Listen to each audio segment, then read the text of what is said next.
You're probably watching this in the dark, crumbs all over your face, and bed too, crying quietly to yourself because your joints ache from all the inflammation that the dairy probably gave you. Your skin is probably breaking out too. Yikes! And don't even get me started on what you probably did yesterday. Bad day? Of course, you deserve the whole pizza, right? But it's okay. We washed it down with Diet Coke. So skinty. But seriously, all jokes aside, no amount of fat positivity can help you walk up a flight of stairs without gasping for air. And in case you haven't noticed, 2000s fatphobia is slowly creeping back into mainstream. If you don't look like you've been on Ozempic 3 times too many, you've officially earned the name Big Bag. I know. I get it. It's comforting to hear that you don't have to change. And personally, I truly believe you don't have to conform to society's beauty standards. But what I won't advocate for is self-neglect disguised as self-love. I wanted fat acceptance, fat positivity, HAES, body positivity, whatever there is out there to be the answer. It sounded like a dream. No more calorie counting, no more self-hate, just love yourself as you are. Until I realized it was slowly killing me. See this picture? Yeah, that was me at the height of my binge eating disorder before I lost 140 pounds and counting. And in case you don't know who I am, I'm Vanessa, a professional nerd obsessed with how humans work. I believe true health starts in the mind. That's why the motto of this channel is change your mind, not your body. And today I'm breaking down why health at every size isn't just a bad idea. It's a lie that could cost you your health and your sanity. And in some cases, your life. Believe it or not, HAES didn't start off as a scam. Once upon a time, it actually made sense. Kind of like how smoking used to be totally normal before we figured out it kills you. And yes, I too think smoking looks cool, in theory. If it didn't smell so terrible, maybe I'd be a chain smoker by now. Just kidding. Lung health, people. Originally, HAES was a response to a real issue. Weight stigma in healthcare. Overweight patients were being dismissed, misdiagnosed, or not taken seriously at all. Not because of symptoms, but merely because of their size. The idea was, let's stop obsessing over weight alone and focus on actual health markers like blood pressure, cholesterol, and mental well-being. And honestly, that made sense. You can pursue health without obsessing over a number on the scale. But then it got hijacked. What started as a call for dignity got twisted into health at any size. No limits, no nuance. Even questioning if morbid obesity is dangerous, you're now fatphobic. Nuance became denial. The movement became a market. And suddenly, pursuing health was seen as a personal attack. Body positivity turned into permission for stagnation. Fat liberation became allergic to honest conversations. But here's the truth. You can demand respect and take responsibility for your health. Those two aren't enemies. But social media made them into a war. Health at every size isn't being pushed because it's scientifically sound. It's being pushed because it feels good. And in a world where everyone's desperate to feel accepted, feelings sell better than facts. I would know. I studied marketing. And if there's one thing I've learned, is that people do not buy truth. They buy into feelings. And that's what HAES offers. A very dangerous kind of comfort. HAES claims to be about health. But let's talk about what it actually costs. Physically, it ignores the overwhelming link between obesity and chronic illness.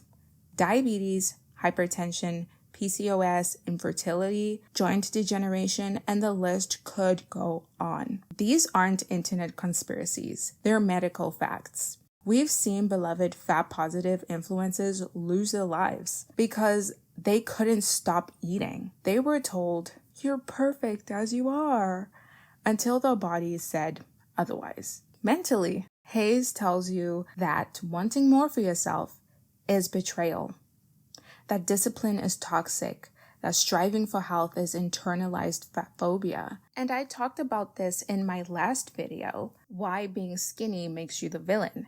It's not necessarily about weight loss itself, but it's about choosing to be healthy, choosing to put yourself first, choosing to love yourself. But you can't self-love your way out of insulin resistance. Telling people they're healthy while they're suffering, that's not kindness. It's gaslighting. And it's especially dangerous for children. Obesity is rising in kids. I mean, I grew up as an obese kid, and I can speak to this. Like, I literally had to remove myself from that HAES mindset and look myself in the mirror and be like, okay, Vanessa, you need to fix yourself.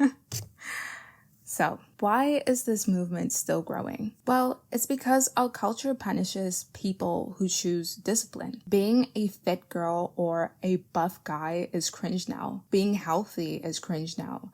And you get accusations that you're on ozempic or whatever fast shortcut there is to weight loss. And honestly, if you are someone who does weight loss surgery or uses a GLP-1 product, that is totally fine. Do not allow society to shame you for putting your health first, even if it comes in a convenient manner. Because those methods still require something that your average mediocre person does not have: discipline. It's easier to be mediocre than disciplined, because discipline is something you build. And this has been true to me. This was the deciding factor between who I was and who I wanted to be. When you decide who you want to be, that is the identity that you pursue. In my case, I had to choose if I wanted to stay as fat NESS or evolve into the healthier, happier version of myself, skinny NESS. HAES keeps growing because it's no longer about health. It's about identity. And identity sells, especially when it requires no discipline, no effort, and zero change. You're not just fat. You're oppressed. You're valid. You're brave. You are a brand. And suddenly losing weight becomes betrayal. Who profits? Influencers selling body positive merch, mukbangs going viral, and corporations pushing hyper palatable food to keep you addicted. All while you stay trapped in your own body, wearing a slogan on your t-shirt. But the truth is, you are just another customer. Let's be clear. There is a difference between body shaming and body honesty. But health at every size became hostile to all science. Suddenly, obesity, that's a myth. BMI, racist. Allegedly. I don't know. Some of the things that I read on the internet, it really hurts my brain. Doctors, fatphobic. Now, this is not to say that the medical industry doesn't have flaws. It does. But throwing out all the data because some of it was misused, that's not justice. That's just plain delusion. Instead of spending thousands on food, maybe you can save up for a doctor who isn't biased, one who can actually help. That is called making an investment in yourself. That is what being skinny is. Loving yourself, putting yourself first, prioritizing your health. I mean, one time, a wellness influencer told me my fatigue was from internalized fatphobia. Not the fact I was eating 3,000 calorie takeout meals every night. Self-love doesn't mean rejecting facts. It means using them to build a longer, freer, better life.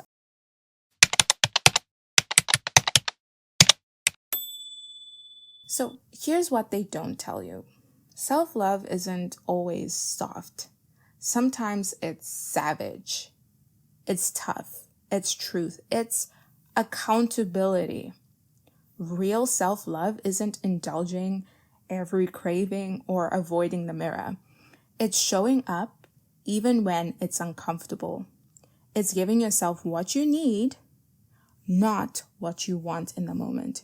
Just because you're craving McDonald's doesn't mean you need to eat it. It's like pika. Just because you want to eat chalk or swirl, it doesn't mean you should, right?